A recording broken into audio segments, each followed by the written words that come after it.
We have some pretty big news this afternoon. ICE is having trouble doing operations in Minnesota. Why?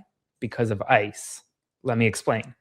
Right now, ICE officials and the Department of Homeland Security are upset that protesters and other individuals in Minnesota have poured water, apparently, on the ground in front of vehicles and on sidewalks near ICE agents. And well, it's pretty cold in Minneapolis right now. In fact, it's either at or below 32 degrees, which means that water is freezing. And well, we've seen ice repeatedly fall on ice, and ice is stopping ICE operations. And as a result, the Department of Homeland Security right now is not too happy. Now, I spoke with Jessica Tarlov this afternoon about everything regarding ICE, Minnesota, and more. And we're going to get to that in a second. But we need to see what's happening in Minneapolis right now. So make sure to like, comment, share, and subscribe. Please support my work by subscribing to my Substack. Click the link below. And let's take a listen to Tricia McLaughlin, who's the Assistant Secretary for the Department of Homeland Security. What other acts of violence have they been committing against these agents? Well, Sean, your viewers can see that car was driving, pouring cold water on the ground so that it would freeze the ground in front of our federal law enforcement vehicles so that they would potentially slide, crash, and potentially kill them. That is a federal crime that your viewers are seeing there. Now, Tricia McLaughlin says that what they're doing is a federal crime, allegedly pouring water that freezes in front of vehicles. But the thing is that this ice on the ground is not actually harming the vehicles. It's actually just preventing ICE agents themselves. Pussy! Fucking pussy! Fucking pussy! Yeah. Excuse the language, but you see the ICE agent literally running and just slipping on ice. The weather is not a fan of what's happening in Minnesota clearly right now. And I spoke with Jessica Tarlov about this today, and I want you to take a listen. But before I do, make sure to like, comment, share, and subscribe. Let's just jump right into it with Jessica Tarlov. Welcome to Raging Moderates. I'm Jessica Tarlov, and it's Friday. So Aaron Parnas, I have in my script, Gen Z sensation. How do you feel about that? No, abort mission. Let's try it. Oh. Prolific Substacker. There we go. Okay. We're back. Aaron, how's your week been? Long, chaotic, crazy, long. But good, yeah. Aren't we supposed to be able to, like, at the beginning of the year, like, stop drinking and go to the gym? And I feel like I'm drinking. Actually, someone told me, not just someone, my husband, sorry, a special someone, was like, a friend of ours said, how has motherhood changed you? And he just, from another room, is like, she drinks more. How has the Trump administration changed you? Literally, my liver is suffering because of this man. All right, in today's episode, we're going to talk about how ICE could be reformed, whether rogue ICE agents will ever face accountability, and what this all means for Kristi Noem. Want to do some foreign policy, too, talking about the Iran crisis and whatever is going on with Greenland. And 2 weeks into his term, we'll check in on the Mamdani administration. So let's start with Minneapolis. The protests, I don't even want to say they're wildly out of control because that would imply that this is all the protesters' fault. The clashes have been dominating everyone's social media feeds and the news. Tons of tragedy. Trump administration says the agent that killed Renee Nicole Good acted in self-defense. He's blocked Minnesota's access to evidence and sent hundreds more federal officers into the city, which led to another shooting on Wednesday night.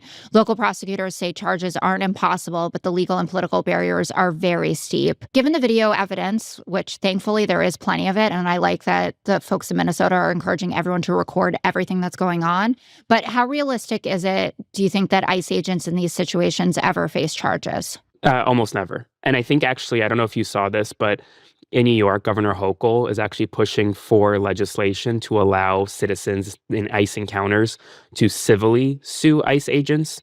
Because even getting a civil lawsuit right now against an ICE agent that in one of these situations is very difficult given immunity-related issues. They don't have absolute immunity, but they have qualified immunity. And I think that's another argument that a lot of legal experts have, that, I mean, at this point, like, we need to take a look at the qualified immunity doctrine. We should have for a long time. And it's actually funny, Clarence Thomas himself, one of the most conservative justices on the Supreme Court, is not a fan of qualified immunity. So I think that we may see some movement there, but getting charges against ICE agents right now, good luck. Yeah, I actually didn't know that about Hochul, and that's good. I feel like she has had an incredible start to the year, and we'll talk about that a bit more in the Mamdani section. She's like Gavin Newsom, challenge accepted. Like, let's go over here in New York. President Hochul? I'm kidding. I don't know. No, maybe. but like, You never know. I don't know. No, you never know. We are talking, Donald Trump was reelected to a second term as president. So no, you never know about these things. Going back to what you were saying about, good luck getting actual charges against an ICE officer. I've been so disheartened to see the lack of interest of the federal government in working with local law enforcement, gathering evidence for those on the ground who actually know what's going on there. And a lot of people who are even observers to this. And Brian O'Hara, the police chief in Minneapolis, has talked about this. He's like, our cops are there all the time because actually ICE is doing the jobs we're supposed to do. Like ICE actually can't enforce traffic laws or do anything. Like they're literally there to pick up bad hombres and then they're supposed to get out, but they're acting as judge, jury, and executioner in some cases in all of this. And the federal government, they're pushing back on this, Harmeet Dillon and the DOJ, but there have been multiple stories talking about how prosecutors are quitting or petitioning the federal government saying you have to work with local law enforcement to investigate these incidents. Oh, 100%. I mean, to me, this is a matter of state and local issue. Like, it's a state and local issue more so than a federal issue. Just because you have a federal agent involved doesn't make it automatically a federal issue. And so even if this Renee Nicole Goods, the person who shot her, Jonathan Ross, were to be charged in state court, removed to federal court, even in federal court, he will be prosecuted under state law. This is a state-related issue, and I believe that Minnesota investigators should be leading the way. When I spoke to Attorney General Ellison from Minnesota, he said that they haven't received access to Renee Nicole Goods' vehicle to see where the bullet kind of went through the windshield, the gun itself, or the shell casings. And then at the same time, they've kind of been stonewalled from every witness interview, every declaration made in the case. They don't have any information. And then Ellison also told me he's heard that the Civil Rights Division has also been sidelined, which is why we've probably seen the mass resignations, the 4 top officials in civil rights, and then also now the 6 prosecutors who have resigned in the U.S. Attorney's Office in Minnesota. I expect that only to continue. I will say one thing that I've seen a lot of people talk about online in this regard, and I'm curious to hear your thoughts, is when all of the good guys are resigning, who's left, right? Like if these people are resigning, who's left to enforce the law and to make sure that there's some sense of normalcy to continue?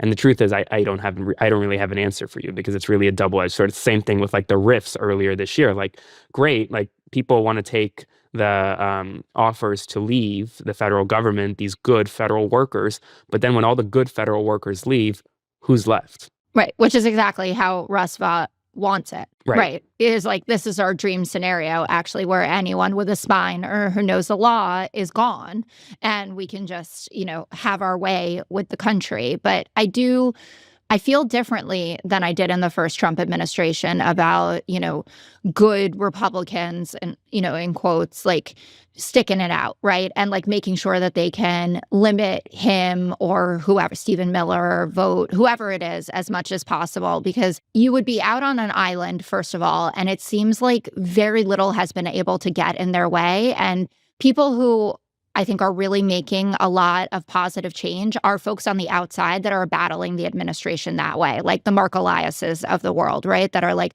I'm going to take you to court every single day. And I'm going to continue to win. And it seems like the judiciary, I'm not talking about the DOJ, I'm talking about like judges across the country, save for the Supreme Court in some very important instances, actually have been holding the line pretty well. Yeah, 100%. And I think that'll be kind of the story of Trump's second term, is how the judiciary really blocked a lot of what he's been trying to do. I think I've been saying it from the beginning, even on this show, is that people need to calm down in the sense that a lot of what he says he's doing, he's not actually doing. His executive orders aren't actually law. Now, is he terrorizing communities? Yes. Is ICE being deployed across America? 100%. But at the same time, even the Supreme Court said you can't deploy the National Guard in Illinois, for example, right? There are still ways that his administration is being kind of constricted. And I think it'll only continue after the midterms because based on what I'm seeing in polling wise, and if we're where we are at today on November 5th or 6th, whenever the election is, it's going to be a landslide for Democrats, in my opinion. It's really bad for Republicans right now. Yeah, I saw the latest Gallup polling had Democrats up 8 points on the generic ballot, which is tsunami territory, not wave or ripple.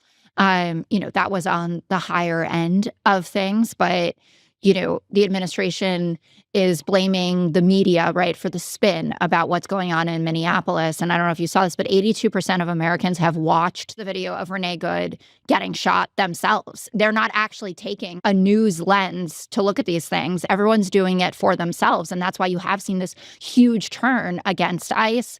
So polling has it about that half of Americans would abolish it if they had their choice. Majority of Americans think that Officer Ross should face criminal charges. A majority think that ICE is not enforcing the law properly. And the big discussion now is, should we abolish ICE? And should Democrats be using that motto, I guess, or being out there arguing for it? What's your take? I mean, I think abolishing ICE is the moderate position today for Democrats to take. Like, I don't think it's an outlandish thing to say. It's very different from abolish the police, because you're not abolishing the police when you're abolishing ICE. You're also not abolishing all immigration enforcement when you're abolishing ICE. You still have Customs and Border Protection, which ensures that the border is protected. ICE, however, is specifically being sent into streets across America to rip apart families and terrorize communities.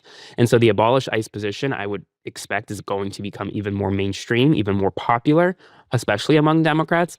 And I don't think that it's, I mean, I saw the Searchlight Institute put out their little, Memo. I don't know, memo or whatnot. And I saw the memo and I read the memo, and I fundamentally disagree with the memo in the sense that the moderate position in a normal administration, fine. Take the moderate position, say we don't need to abolish ICE, we just need some reforms, great. But we're not living through normal times right now. And I don't think you ask any American and they're going to be like, oh, we're good with like incremental change right now and working together. There's really very few people out there who are like, we want to work together.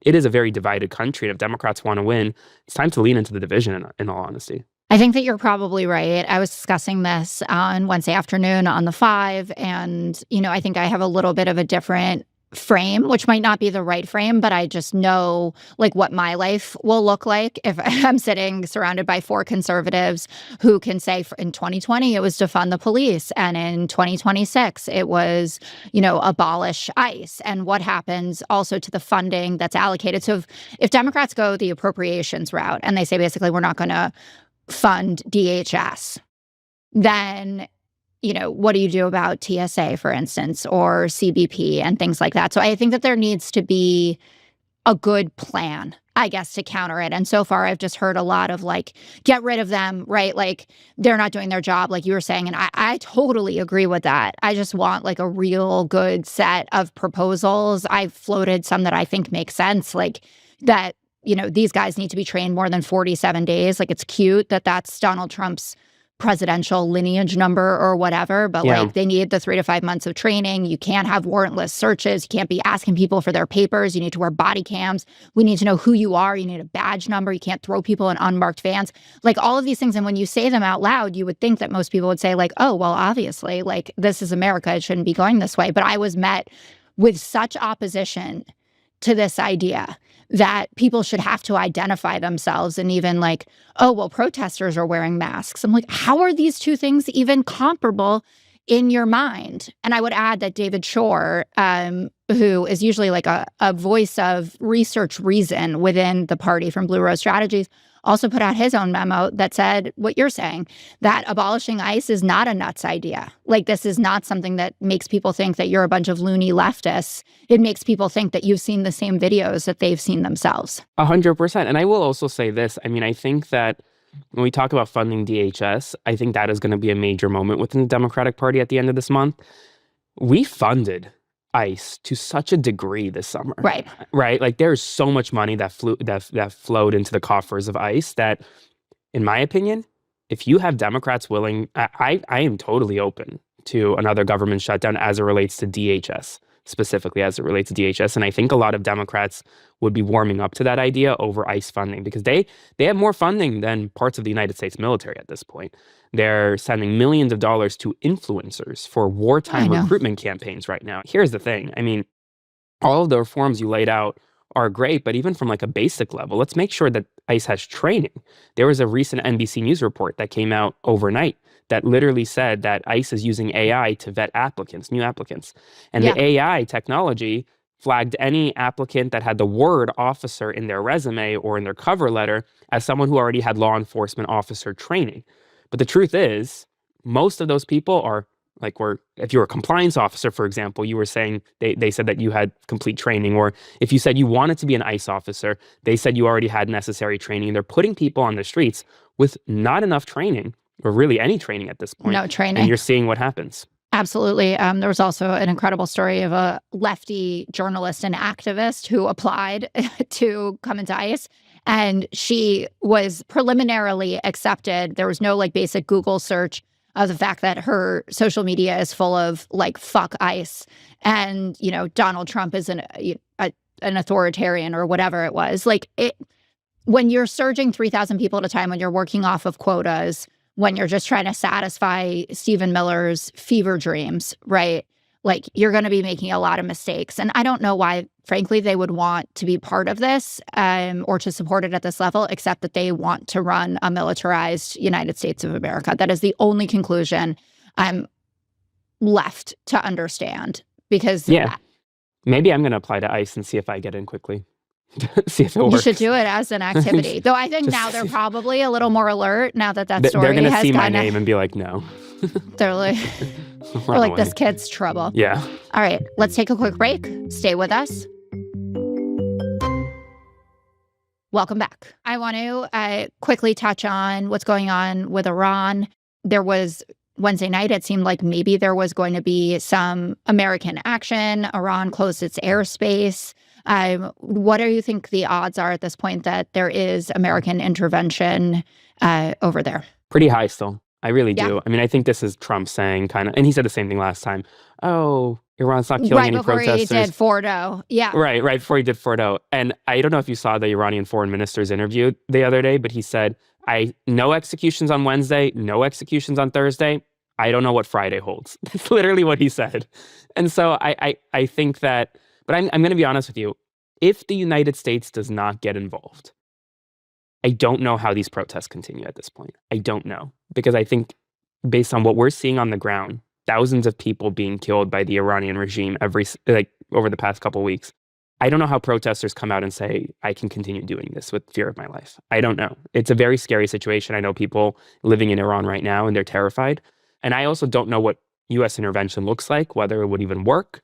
I wish they would tell us. I understand you can't tell us everything. I do believe in that, Democrat or Republican administration. But like, give us a hint of what help is on the way actually means. Because we've seen help is on the way before. And that story did not end well for us and for a lot of people in the Middle East. Yeah, I don't know what that looks like. So we'll see. Okay. Greenland, are we taking it? Well, the European Union has planted a flag in Greenland over the past 24 hours. European troops are currently on the ground in Greenland. Do I think we're taking it? 50-50. Honestly, I don't know. Really? Yeah. That high? Because I'm pretty 75-25. I do think that they'll do a deal and they'll have to, which they would have done anyway. I just hate the ritual humiliation of all of this. Like the Danes and the Greenlanders have always been open to basically doing whatever the United States wants, except becoming the 51st state or whatever his fantasy is. We already have a military base there, right? Like, I'm sure if we said... they let it build it up. I think you're right. I think what we'll see is like some type of deal in which the United States has like de facto military control over Greenland, whatever that looks like. Right. And Trump can come out and talk about it and be like, here's my gold-plated cell phone from Tim Cook. Here is honestly, my Greenland plaque. Put Trump on a dog sled at this point. Like physically or his face? Physically. Okay. Quickly, what are your thoughts on early Mamdani days? I have thought this is a pretty effective first couple of weeks. Funding of universal pre-K. Your applications are already open for your 2- and 3-year-olds to be able to do that. Kathy Hochul, big assist, going back to President Hochul. Also, the moves to cut red tape when it comes to getting small businesses to be able to open and thrive, and also for building more housing, which has been a huge issue with the left wing of the Democratic Party, that there's been so much resistance to cutting red tape when it comes to building more housing and doing it quickly. So what are your thoughts? I mean, I'd give it an A rating at this point. I mean, Yeah. he's avoided all controversy, right? Not a single piece Yeah. of controversy really has come out that's plagued the administration. Eric Adams is opening up a meme coin, and he's and he's actually doing stuff. I mean, even if these are just announcements, right? Like announcements of funding or announcements of housing building, whatever it is, they're announcements, and he's actually taking action. So I give him an A at this point, but it's been only 2 weeks, so we'll see what happens. I know. It's been an impressive 2 weeks for me as someone who, was excited about certain proposals, definitely the universal childcare and expanding universal pre-K. But to see him kind of bucking some more left-wing forces, I guess I would be against some of these things as it comes to the restrictions or the regulations, I should say. I've been heartened by all of that. And also, I don't know if you've seen any of the footage of him just walking around the city, but people are going bananas for him. He's like, he's like Mick Jagger, Mick McDonnie. I don't know, whatever. I can't come out with a good nickname for it, but like people love him. Ask Trump; he'll probably come up with the nickname soon. Oh my God! And you saw that they're text message They're friends. texting. I think that's they're besties. Can't even. I'm sure Trump will show them to us eventually Yeah, in like for that sure. huge font. He'll be like, 100%. "This is my boy Zoran, very handsome." All right, Aaron, it was great to see you. I'll see you Yeah. next Friday. See you next Friday.